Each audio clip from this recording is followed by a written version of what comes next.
नमस्कार। नमस्कार साथियों। अपना जो कि मैथ चल रहा था उसमें आज का अपना टॉपिक है वो है सांख्यिकी। आज से हम क्या करेंगे, सांख्यिकी को क्या करेंगे, स्टार्ट करेंगे। तो सांख्यिकी के अंदर हमारे पास में क्या होता है, सबसे पहले अपने पास में आते हैं आंकड़े। आंकड़े अपने पास में क्या होते हैं, आंकड़े अपने पास में क्या होते हैं, दो प्रकार के होते हैं। एक होते हैं प्राथमिक आंकड़े और एक अपने पास में क्या होते हैं, द्वितीयक आंकड़े। प्राथमिक आंकड़े कौन से होते हैं, प्राथमिक आंकड़े वो होते हैं जिनको हम खुद जाकर कलेक्ट करते हैं, यानी कि जो पहली बार लिए जाते हैं वो कौन से आंकड़े होते हैं, प्राथमिक आंकड़े होते हैं। और द्वितीयक आंकड़े कौन से होते हैं, द्वितीयक आंकड़े होते हैं किन्हीं आंकड़ों की नकल करना। जैसे आप किसी कक्षा में गए, कक्षा में आप गए तो कक्षा में आप गए और कक्षा में आपने क्या ली, बच्चों की अटेंडेंस ली। अटेंडेंस लेकर क्या किया, रजिस्टर में नोट कर लिया, तो वो आपके पास क्या हो गए, प्राथमिक आंकड़े हो गए। लेकिन कोई दूसरा टीचर आके उस रजिस्टर में देख के उस आंकड़ों को क्या करता है, नोट करता है। रजिस्टर में देख के अगर आंकड़ों को नोट करता है तो वो आंकड़े कौन से हो गए, द्वितीय आंकड़े हो गए। द्वितीय आंकड़े जो होते हैं वो किसी न किसी की क्या होते हैं, नकल होते हैं। और प्राथमिक आंकड़े जो होते हैं वो पहली बार लिए जाते हैं। जैसे प्राथमिक आंकड़े अपने पास में क्या हो गए, प्राथमिक आंकड़े प्राइमरी डेटा, ये अपने पास में इसको क्या कहते हैं, द्विगंशीय आंकड़े भी कहते हैं। अर्थात किसी व्यक्ति, प्रकरण, संस्था, अनुसंधानकर्ता के द्वारा स्वयं के स्तर पर घर घर जाकर एकत्रित किए गए आंकड़े क्या कहलाते हैं, प्राथमिक आंकड़े कहलाते हैं। वे आंकड़े जो घर घर जाकर या पहली बार कहीं से लिए जाते हैं वो क्या होते हैं, प्राथमिक आंकड़े, या इनको क्या कहते हैं, द्विगंशीय आंकड़े भी कहते हैं। आगे अपने पास में आते हैं द्वितीय आंकड़े, सेकेंडरी डेटा, या इसको क्या कहते हैं, गौण आंकड़े। द्वितीय आंकड़े क्या होते हैं, पूर्व में प्रकाशित हो चुके आंकड़े, जो पूर्व में प्रकाशित हो चुके हैं उनकी नकल करना है, जो पूर्व में प्रकाशित हो चुके हैं आंकड़े।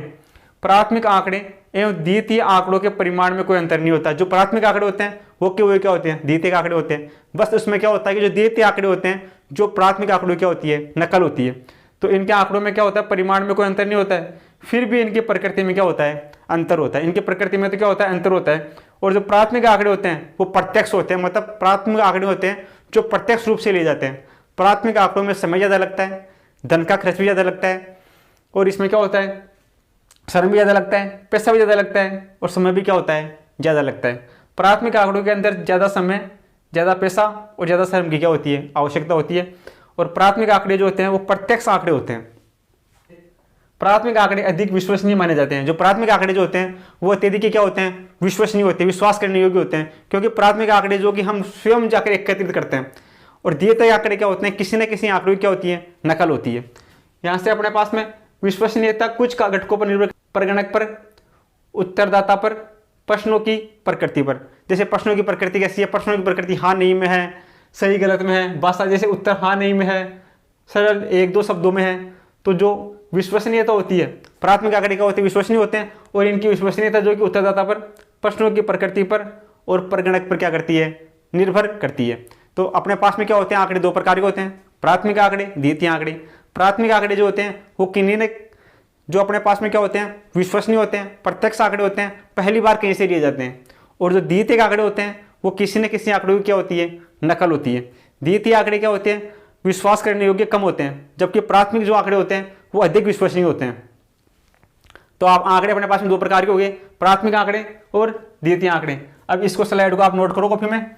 अब हम आगे चलते हैं, आगे अपने पास में क्वेश्चन है।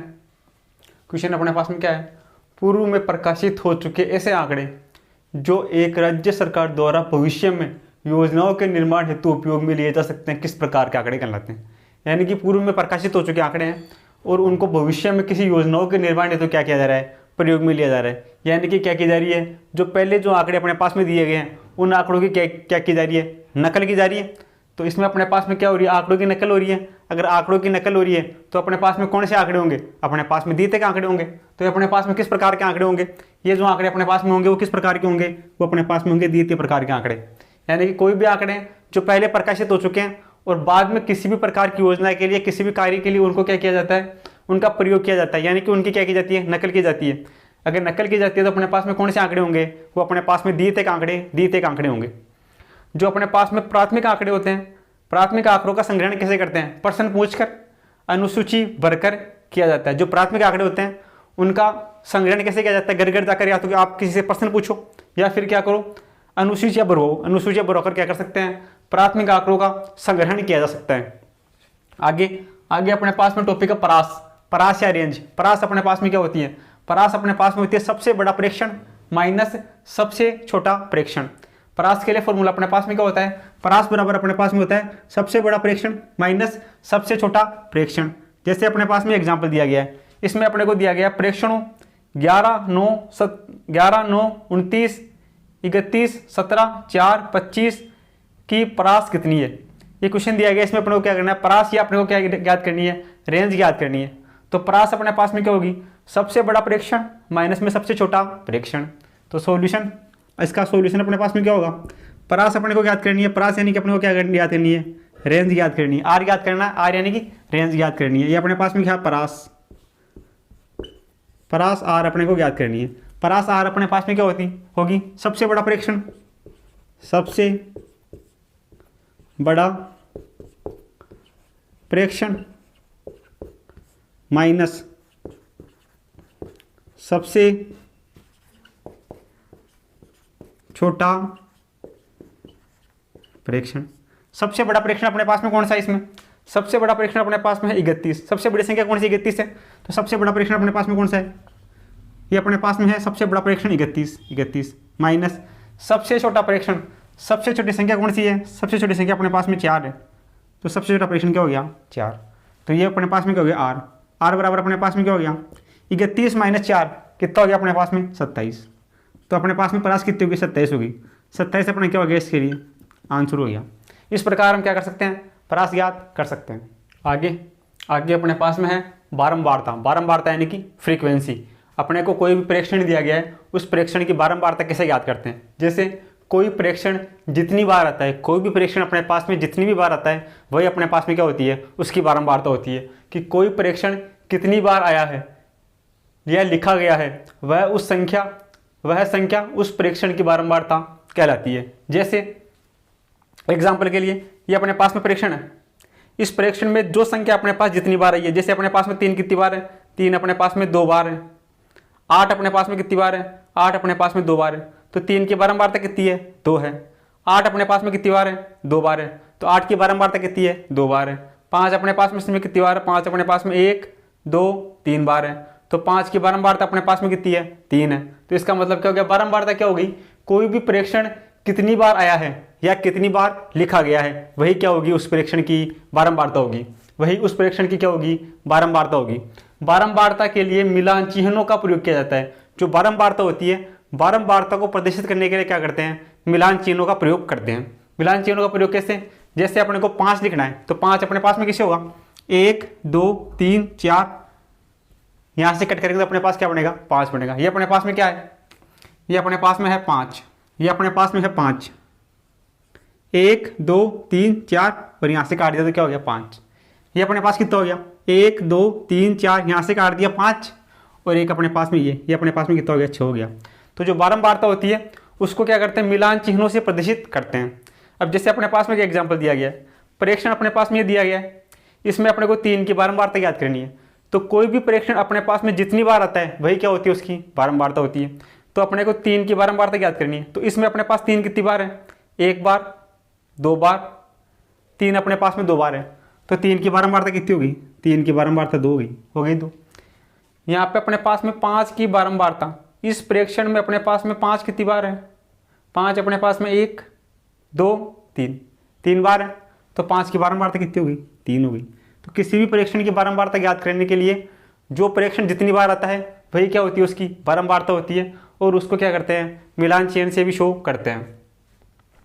अब मिलान चिन्ह के लिए अपने पास 2 को कैसे लिखेंगे, 1 और 1, 2। 3 को कैसे लिखेंगे, 1, 2 और 3 लिखेंगे। आगे अपने पास में बारंबारता बंटन अपने पास में क्या होता है, बारंबारता बंटन क्या होता है, आंकड़ों को सारणीबद्ध करना। आंकड़ों को सारणीबद्ध करने क्या होता है, बारंबारता बंटन होता है। जैसे अपने पास में 2, 5, 1, 4, 4, 3, 7 आंकड़ों की क्या है, व्यक्तिगत श्रेणी है। यानी कि व्यक्तिगत श्रेणी अपने पास में कि 2, 5, 1, 4, 4, 3, 7 ये अपने पास में क्या है, आंकड़ों की व्यक्तिगत श्रेणी है। और बारंबारता बटन अपने पास में क्या होता है, जैसे अपने पास में अक्स यानी कि 1 अपने पास में कितनी बार है, 2 बार।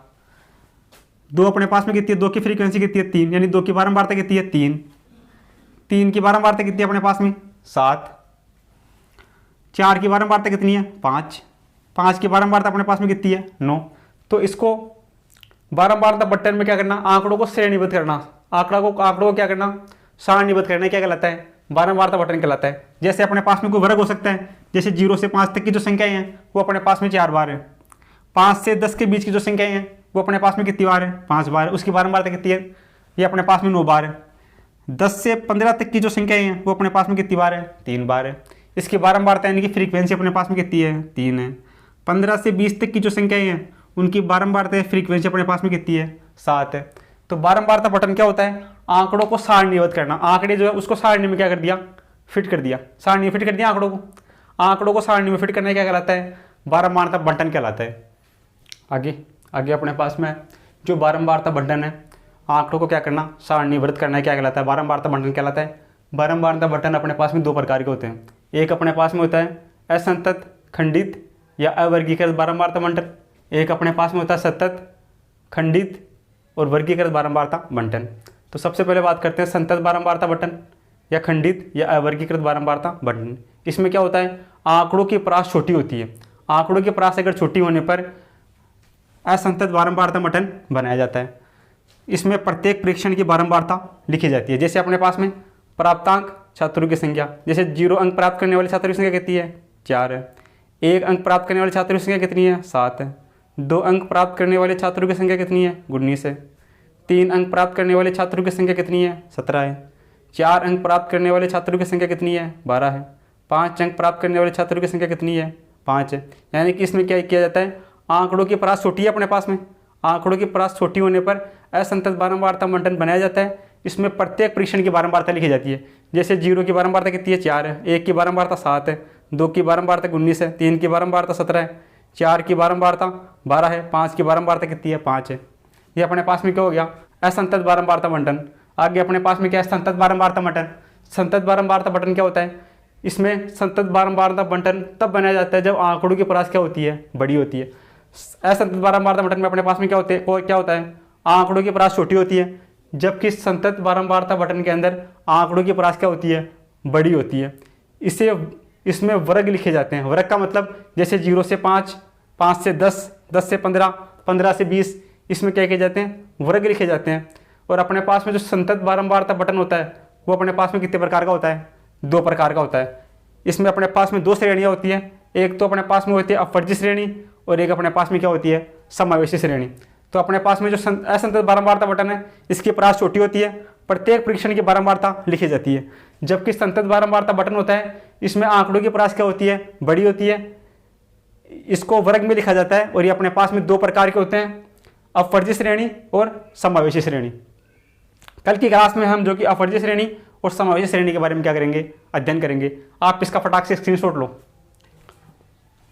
चलो आज के लिए इतना ही, बाकी हम कल देखते हैं।